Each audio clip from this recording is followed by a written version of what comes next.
মানব প্রাচীর দাঁড়িয়ে আছে, ওই টিয়া কালার মানব প্রাচীর দাঁড়িয়ে আছে আমার সামনে। আমি কারে কইতে আছি, এই কাকা কিছু বুঝতে পারছে না, উনি গান গাইতে আছে না গজল করতে আছে, দাদা কিচ্ছু বুঝতো না। আবারও যাবার চেষ্টা, একজনকে কাটালেন বক্সের ভিতরে,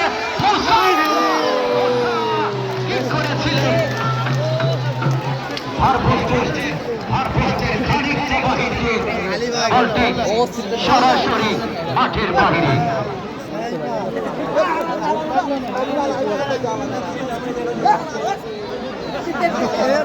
আমরা জানি এরপরের সিদ্ধান্ত, চূড়ান্ত সিদ্ধান্ত, দুটি দলের চমৎকার আয়োজন।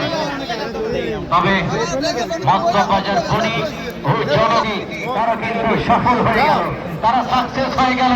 হাততালি মধ্যবাজার খনি ও জনকল্যাণ সমিতির জন্য আসলে বাজারের ব্যবসায়ীরা কথা, তারা এই সময় যুব সমাজকে সঠিক পথে রাখার জন্য নিজেদের অর্থ অপচয় করে মধ্যবাসীর জন্য এত বিশাল একটি টুর্নামেন্ট উপহার দিয়েছেন।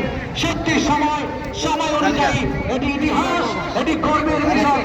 এই আয়োজন পুরো বিশ্ববাসী, পুরো বাংলা